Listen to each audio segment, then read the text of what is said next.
역대상 5장 1절부터 10절 말씀 마음을 집중하시고 함께 읽어보십니다. 이스라엘의 장자 루벤의 아들들은 이러하니라.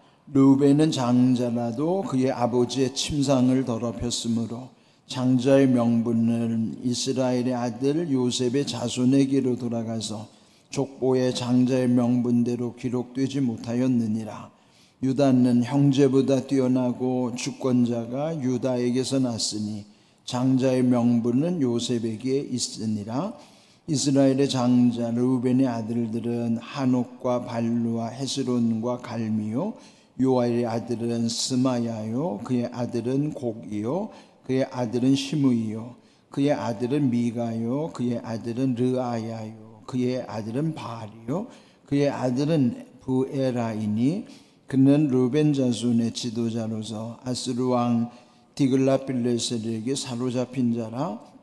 그의 형제가 종족과 계보대로 우두머리 된 자는 여이엘과 스가랴와 벨라니 벨라는 아사스의 아들이요 세마의 손자요 요엘의 증손이라. 그가 아루엘에 살면서 느브와 바알몬까지 다다랐고 또 동으로 가서 거주하면서 유브라데 강에서부터 광야 지경까지 다다랐으니 이는 길르앗 땅에서 그 가축이 번식함이라. 사울 왕 때에 그들이 하갈 사람과 더불어 싸워 손으로 쳐 죽이고 길르앗 동쪽 온 땅에서 장막에 거주하였더라. 아멘. 네, 우리 이 역대상 1장부터 9장까지는 이제 족보가 기록된 장이라 그랬어요. 근데 그래서 이제 처음 아담으로부터 여기서 가장 중요하게 여기는 것은 다윗과의 하나님 세우신 영원한 언약. 그래서 이 족보의 중심은 사실 다윗에 관련된 그리고 다윗의 후손으로 이어지는 것을 강조하는 내용입니다.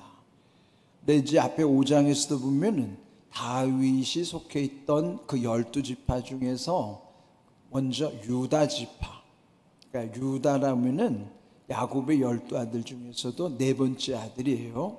그러면은 예전에는 구약 시대에는 이 서열을 중요하게 여겼죠. 특별히 장자라고 하는 것. 그런데 오늘 5장에서 보면은 5장 1절로 10절 우리가 읽은 말씀은 그 12아들 중에서 장자에 해당하는 르우벤의 족보에 관한 내용이죠. 그럼 르우벤은 마지로 태어나서 그러면 장자에게는 장자권이라고 하는 여기 장자의 명분이라는 내용이 나와요. 그런데도 아쉽게도 이 르우벤은 장자권을 잃어버리는 불행한 인물이에요. 자, 이 말씀이 오늘 이 1절에 기록되어 있는데 여기 보시면은 이스라엘의 장자 르우벤의 아들들은 이러하니라. 그런데 그 12지파의 장자 지파에 해당하는 르우벤은 비록 장자로 태어났죠. 그래서 장자라도 그의 아버지의 침상을 더럽혔으므로 장자의 명분이 이스라엘 아들 요셉의 자손에게로 돌아가서 족보의 장자의 명분대로 기록되지 못하였느니라 그랬어요. 근데 여기 이 르우벤이 아버지의 침상을 더럽혔다. 창세기 35장 22절에 이 내용이 나와요. 그러니 이 아버지 야곱에게는 그 4명의 아내가 있었잖아요.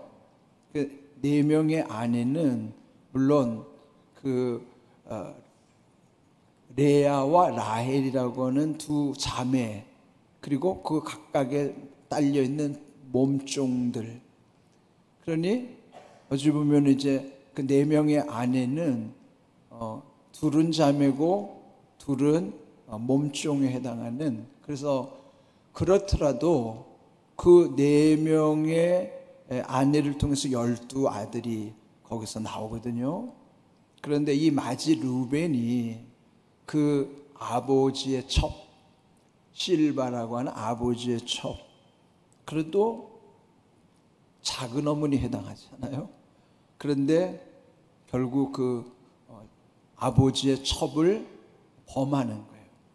그렇게 해서 여기 이제 아버지의 침상을 더럽혔다. 그래서 결국 장자의 명분을 잃어버렸다는 거예요. 그러면은 태어날 때부터 마지로 태어난 또 장자로서의 그 권리가 엄청난 거죠. 태어날 때부터 그 권리를 가지고 태어났는데도 불구하고 그가 이런 악행을 저지름으로 말미암아 장자권, 그 장자의 명분을 잃어버렸다. 얼마나 불행한 일이에요. 그러니까 복을 받고 태어났다 하더라도 자기가 복을 잃어버릴 수도 있어요. 르우벤은 정말 장자로서의 복받을 그런 귀한 기회를 잃어버린 안타까운 인물이죠. 그렇다면 그 장자권이 어디로 흘러가는가? 여기 보면은 요셉의 자손에게로 돌아갔더라 그랬어요. 그러니까 요셉은 12아들 중에 11번째 아들이죠. 근데 11번째 아들 요셉은 야곱이 또 제일 사랑하는 아들이기도 했어요. 근데 이제 창세기에서 우리 알듯이 그 요셉은 결국 형들에 의해서 팔리게 되고, 그래서 결국 애굽으로 그 나이 17살 나이. 여러분 17 나이라면 우리로 말하면은 중학교 2학년쯤 되는 아마 그런 나이일 거예요. 고등학교 2학년쯤 되는 나이일 거예요. 고등학교 2학년쯤 되는 그 어린 나이에 형들에 의해서, 물론 이복 형제들이지만은 형들에 의해서 팔려가고, 그래서 애굽에서 종살이를 하다가 또 억울하게 옥살이까지 17에 팔려가 가지고, 그러네 그 13년의 모진 수모를 겪은 다음에 그 나이 30살이 될 때에 그 애굽의 총리가 되잖아요.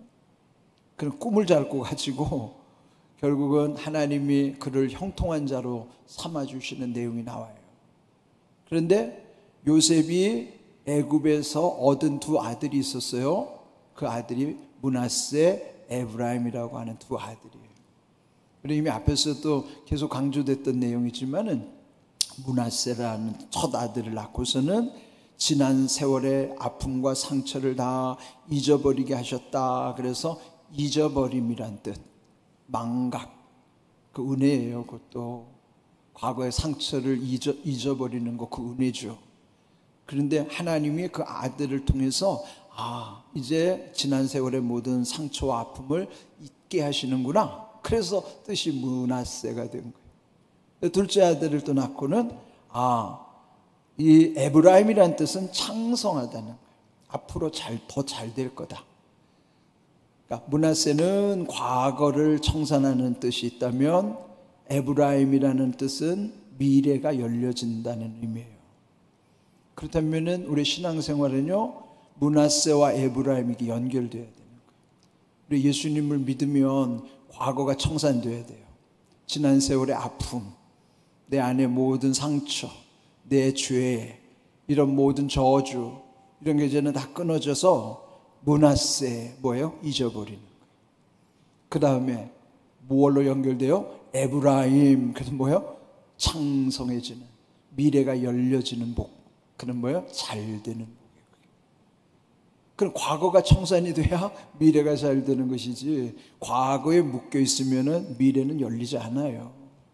그런데 우리가 예수를 믿는데도 여전히 과거에 묶여 있는 사람들도 적지 않더라고요, 보니까. 그러니까 복음을 제대로 우리는 믿지 않는 거예요. 여러분, 므낫세와 에브라임이 이게 요셉이 애굽에서 얻은 두 아들을 통해서 하나님께 고백했던 내용인 것처럼 오늘 우리에게도 이 므낫세와 에브라임. 그런데요, 여기에 이 12지파 이름 속에 요셉이라는 이름은 없습니다. 그 대신 아버지 요셉 대신에 두 아들의 이름이 지파 속으로 들어가는 거예요. 그는 뭐예요? 요셉 한 사람의 두 아들이 각각의 몫으로 지파가 됐다고 하는 것은 그게 뭐예요? 두 지파, 두 몫의 복을 받은 거예요. 각각의 아들은 다 한 아들인데 여기 므낫세와 에브라임만 요셉의 아들들로 둘 다 각각의 지파를 이루는 거예요. 왜요? 장자권이라는 건 두 몫을 받는 거거든요. 두 배의 복을 받는 거예요. 그래서 요셉이 장자의 권리를 차지하게 됐다 그런 거예요. 그 장자의 권리 때문에 요셉의 두 아들 므낫세와 에브라임이 그들의 각 지파 속으로 들어오게 된 거예요. 그 두 몫을 받은 거죠. 그게 바로 장자의 권리, 장자의 명분이 어디로 갔다는 거예요? 요셉의 자손에게로 돌아갔더라. 그 원래 누가 차지해야 되었어야 하는 겁니까? 마지 르우벤이 차지했어야 되는 거예요. 근데 잃어버렸어요. 왜요? 악행을 저질렀으니까. 그러니까 여러분, 아무리 복을 받으려고 해도 자기가 이렇게 하나님의 은혜를 저버리면 그거 잃어버리는 거예요. 그러니까 여러분, 우리가 다 하나님의 은혜를 소중히 여겨야지, 은혜를 헛되이 여기면은 결국 이 르우벤 같은 인생을 살 수밖에 없는 것이죠. 2절에 또 중요한 내용이 나와요. 유다는 형제보다 뛰어나고 주권자가 유다에게서 났으니 장자의 명분은 요셉에게 있으니라 그랬어요. 여기는 또 주권자라고 표현했는데, 주권자는 누가 되냐면 유다 지파가 차지하는 거예요. 주권자라는 게 뭘까요? 거기에 발수 거기가 왕권이 이어지는, 그래서 유다 지파에서 메시아 계보가 이어지는 거예요. 예수님이 그쪽으로 이어져 가는 거예요. 그러니까 유다는 넷째 아들이라고 그랬잖아요. 그런데 원래 이 주권은 누구에게 있었어요? 그것도 르우벤에 있었던 거예요. 장자에게는 장자권과 주권이 있는 거예요, 이렇게. 그런데 잃어버리니까 그게 어디로 가요? 장자권은 요셉에게로 넘어가고 주권은 유다에게로 넘어가고 다 잃어버린 거예요. 얼마나 손해가 커요. 그러니까 여러분, 이게 은혜를 헛되이 여기는 것이 얼마나 우리 인생이 우리 인생이 허무해지는 것인가. 다 잃어버리는 거예요. 그러니까 르우벤은 이렇게 복을 받을 수밖에 없는, 그렇게 태어났음에도 불구하고, 복받을 자로 태어났음에도 불구하고 그가 아버지의 첩을 범함으로써 그 악행의 결과로 장자권도 잃어버리고 주권도 잃어버렸어요. 그래서 결국은 그것을 대체하여 요셉이 또 주권은 유다에게로 이렇게 분리되는 거예요. 이런 걸 보면서 우리는 늘 이 시대 우리도 참 하나님의 섭리 앞에 참 우리가 겸손해야 됩니다. 구약의 말씀이지만은 이런 영적인 원리는 오늘도 다르지 않아요.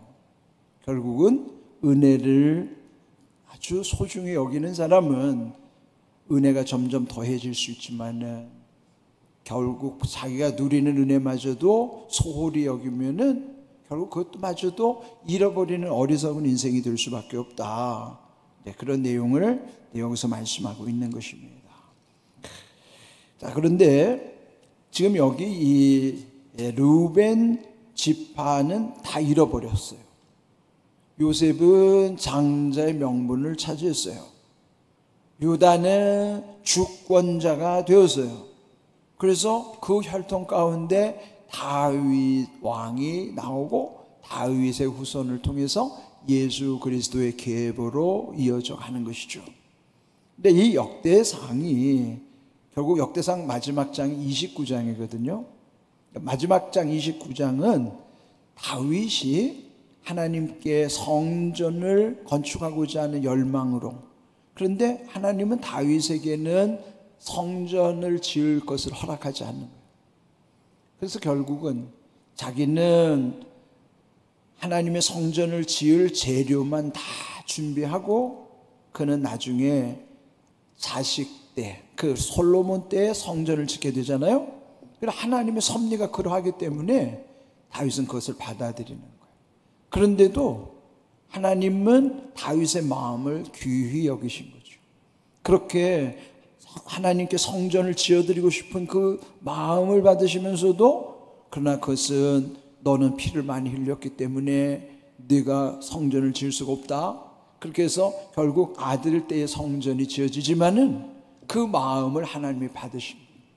그리고 다윗은 하나님과 동행하는, 그래서 결국 사도행전에서도 보면은 하나님 마음에 합한 자라는 거예요.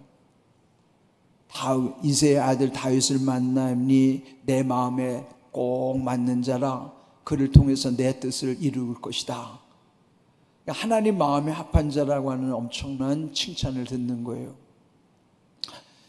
왜 다윗을 이렇게 하나님이 귀히 여기셨을까요? 역대상 29장 그 마지막 장에 보면은 29장 11절, 이게 길기 때문에 우리 자막 전반부 후반부를 좀 나눴어요. 29장 11절의 내용이 길은데 먼저 11장 전반부를 한번 읽어볼까요?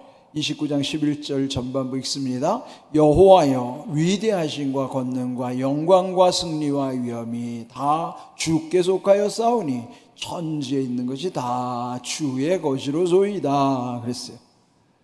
근데 여기 보시면은 5가지, 위대하심, 권능, 영광, 승리, 위엄, 이 5가지, 이것을 한마디로 표현하면은 그 당시 왕이 누려야 하는 거예요.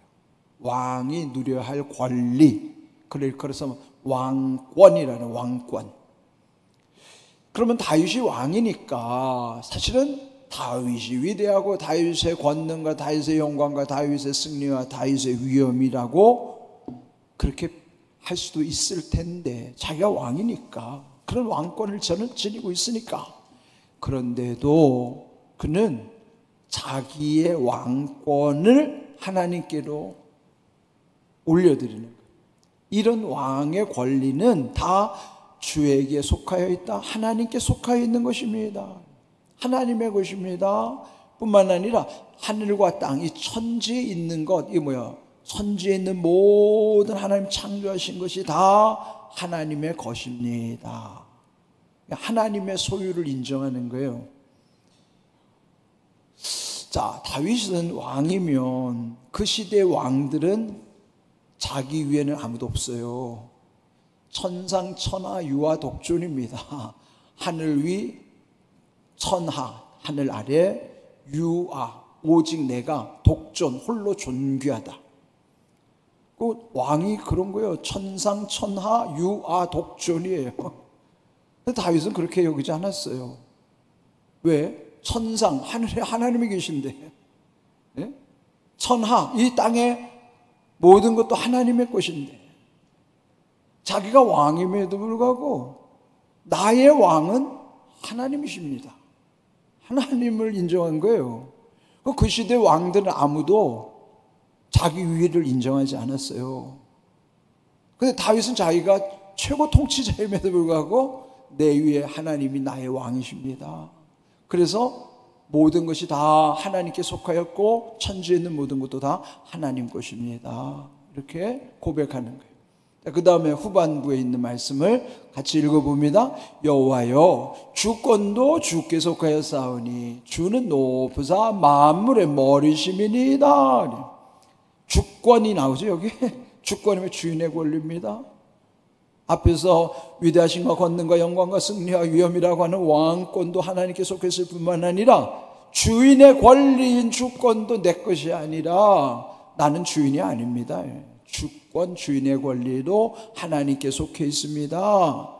그래서 하나님은 높으신데 어디까지 높으시는가? 만물의 머리이십니다. 머리가 뭐예요? 제일 높은 곳이 뭐래요? 사람의 머리가 사람에게 제일 높듯이 만물의 머리는 만물에서 제일 높은 거예요. 최고란 말이죠. 하나님 최고라는 뜻이에요. 왕이 그렇게 고백한다는 건 결코 쉬운 일이 아니에요. 왜요? 왕은 교만하기 쉬운 자리죠. 근데 다윗은 절대 그렇지 않았어요. 하나님이 나의 왕이시고 하나님이 나의 주인이십니다. 왕권도 주권도 하나님께 속해 있으니 나의 왕, 나의 주인이신 하나님, 나는 주 안에 있습니다라고 고백하는 거예요. 이런 고백이 다윗이 얼마나 위대한 인물인가를 알게 하는 거예요. 그게 지금 여기 이 주권자로서 이게 유다의 혈통을 통해서 다윗에게 이어지고 예수 그리스도께로 연결이 돼서 오늘 예수 그리스도 안에 사는 우리에게도 이런 귀한 은혜를 우리가 늘 사모하게 하는 거예요.